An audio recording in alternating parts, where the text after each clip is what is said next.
और इधर यूक्रेन पर रूसी फोर्स का भीषण हमला हुआ है। वोस्तोक ग्रुप ने सैन्य ठिकाने नष्ट किए हैं। आर्टिलरी से यूक्रेनी फोर्स पर हमला।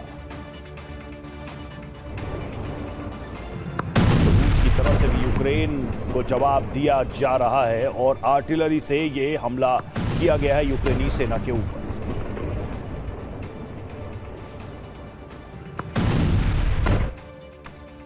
पुतिन ने नए साल में अपनी रणनीति में बदलाव कर दिया है। अब रूसी फोर्स सिर्फ जंग में बने रहने या डोनबास रीजन को हासिल करने के लिए युद्ध में नहीं है, बल्कि पुतिन ने आदेश जारी कर दिए हैं कि अब उन्हें संपूर्ण यूक्रेन पर नियंत्रण चाहिए और इस मिशन के लिए वो हर उस रास्ते से आगे बढ़ेंगे जो कीव को कुछ वर्ग किलोमीटर के दायरे में समेट दे। लेकिन वो रास्ता कौन सा है, नया है या पुराना, देखिए इस रिपोर्ट में। पुतिन का प्रण यूक्रेन पर नियंत्रण।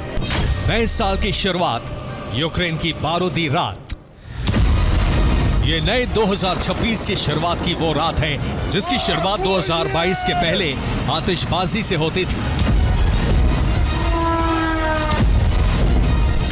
ओडेसा के समुद्री तट पर लोग जश्न में डूबे रहते थे, लेकिन साल दर साल हालात इतने बदल गए कि 2026 की न्यू ईयर ईव बारूदी सुनामी ले आई। पुतिन आग बबूला, अब कब्जा ही बदला।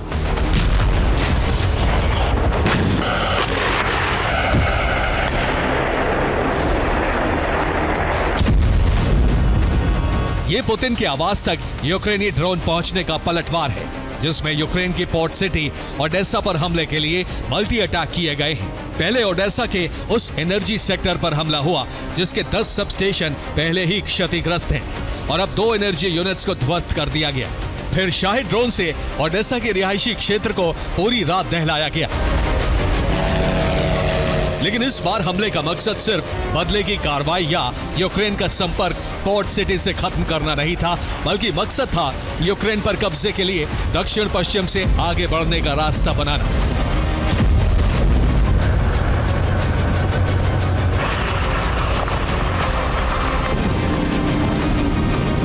जिसकी जानकारी क्रेमलिन से जारी बयानों ने सार्वजनिक की है।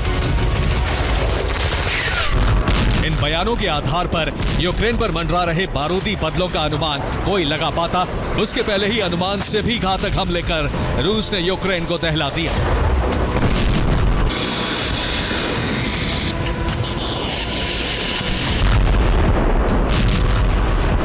इस कार्रवाई की पुष्टि करता है डोनेट्स्क के कोस्तियांतिनिवका में फ्रंट लाइन पर हुआ भीषण हमला। दावा है कि घरों पर कैप बम गिराकर क्षेत्र पर कब्जे के लिए आगे बढ़ रहे।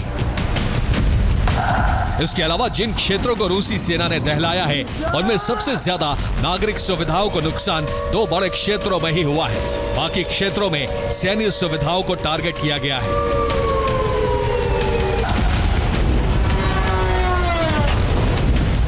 इनमें ओडेसा और वोलिनी क्षेत्र यूक्रेन में मुख्य टारगेट बनाए गए हैं, जिनमें नागरिक सुविधाओं को रूस ने सबसे ज्यादा नुकसान पहुंचाया है।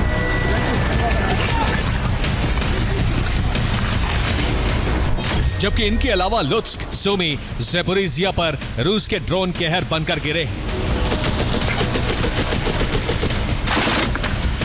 वहीं कब्जे के मार्ग पर आगे बढ़ते हुए रूसी सैनिकों ने भीषण गोलाबारी भी की है, जिसमें यूक्रेन की तरफ से आम लोगों को नुकसान पहुंचने का दावा किया गया है। तो वहीं रूस का दावा यह है कि इन सभी क्षेत्रों में इंफ्रास्ट्रक्चर को ही ज्यादा नुकसान पहुंचा है।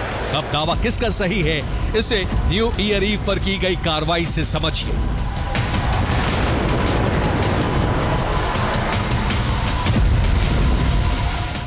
और न्यू ईयर की पहली ही रात में रूस ने यूक्रेन पर इतना बारूद बरसाया कि हर तरफ सिर्फ आग ही आग दिखने लगी। इसमें स्तारोदब से किए गए ड्रोन हमले में वोलिन, लुत्स्क, ज़ाइटोमीर, रिवने जैसे शहर दहल गए। तो वहीं ब्रियांस्क और कुर्स्क से लॉन्च किए गए रूसी ड्रोन भी सुमी, वोलिन, लुत्स्क और रिवने तक पहुंच गए। ये हमले जारी ही थे कि रूसी ड्रोन ब्रिगेड ने खार्किव, इजियम, लुहांस्क, डोनेट्स्क और ज़पोरिज़िया का फ्रंट खोल दिया, जिससे यूक्रेनी सैन्य बेस तबाह हो गए। तो वहीं क्रीमिया से खुला ड्रोन अटैक के लिए मोर्चे ने ओडेसा को पूरी रात दहलाया। ओडेसा पर पिछले 12 दिनों से लगातार भीषण हमले हो रहे हैं। जिसे लेकर एक रिपोर्ट भी सार्वजनिक हुई है, जिसमें दावा किया गया है कि ये हमले ओडेसा से यूक्रेन को अलग करने और उसकी अर्थव्यवस्था को तबाह करने के लिए हो रहे हैं। लेकिन चौतरफा तबाही ने इस रिपोर्ट के पीछे के मकसद को बदल दिया। असल में मकसद यही है जो 2022 में 3 महीने की अवधि वाले अनुमान से उलट दीर्घकालिक युद्ध में बदल गया और जिसकी पुष्टि करते हैं 2025 में रूस के आक्रामक हमले।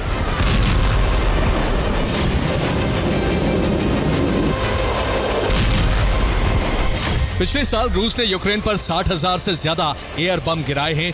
इनके अलावा 2,400 मिसाइलें और 1 लाख से भी ज्यादा ड्रोन अटैक किए हैं, जिनमें सबसे ज्यादा 3 क्षेत्र प्रभावित हुए हैं। पहला है खार्किव, जहां 2020 बार अलर्ट सायरन बजा है।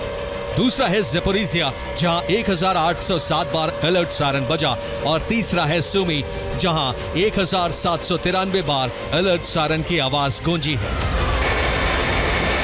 रिपोर्ट यह भी बताती है कि यूक्रेन ने 19,000 से ज्यादा बार 2025 में एयर रेड अलर्ट जारी किया है और ये होना इन हालात में सामान्य है, क्योंकि ड्रोन और मिसाइलों ने यूक्रेन को खंडहरों के देश में बदलने में कोई कसर नहीं छोड़ी। 2025 की बात करें तो रूस ने यूक्रेन पर करीब 2000 मिसाइलें अलग अलग दिशाओं से दागी हैं, जिसमें ब्रियांस्क के मोर्चे से चेरनीव और कीव को दहलाया गया था। ओरियोल और वोरोनिश को मोर्चे से यूक्रेन के ज़ाइटोमीर, इरपिन और सुमी को टारगेट किया गया था, जबकि कुर्स्क, बेल्गोरोद और रोस्टोव के मिसाइल लॉन्च पैड का इस्तेमाल यूक्रेन के लुहांस्क, डोनेट्स्क और ज़पोरिज़िया के उन ठिकानों को दहलाने के लिए किया गया जहां फ्रंट पर यूक्रेनी सेना तैनात थी। यही नहीं, क्रीमिया को लॉन्च पैड का इस्तेमाल रूस ने ओडिशा, माइकोलेव, विनित्सिया, क्रिविरी, निप्रो और ज़पोरिज़िया पर हमले के लिए किया था। शुरुआती दौर में क्रेमलिन की रणनीति साफ थी। मकसद था सिर्फ डॉनबास रीजन पर नियंत्रण हासिल करना, लेकिन अमेरिका की मदद प्राप्त होने से मारियान्स्की पैलेस के थिंक टैंक्स ने क्रीमिया समेत रूस के एक्सटेंशन कैलिनिनग्राद पर संकट खड़ा करने की कोशिश की, जिससे संपूर्ण यूक्रेन पर नियंत्रण की जंग की आग भड़क गई।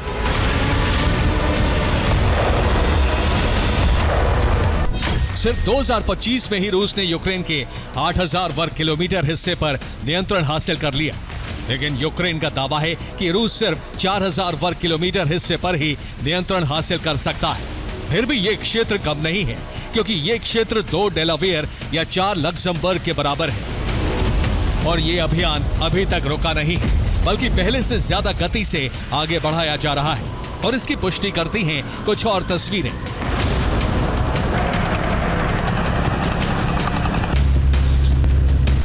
ये कॉन्स्टेंटिनोवका का वीडियो है, जिसमें रूसी युग ग्रुप ऑफ फोर्सेस ने D-30 हॉवित्जर से यूक्रेनी सेना पर बड़ा हमला बोला।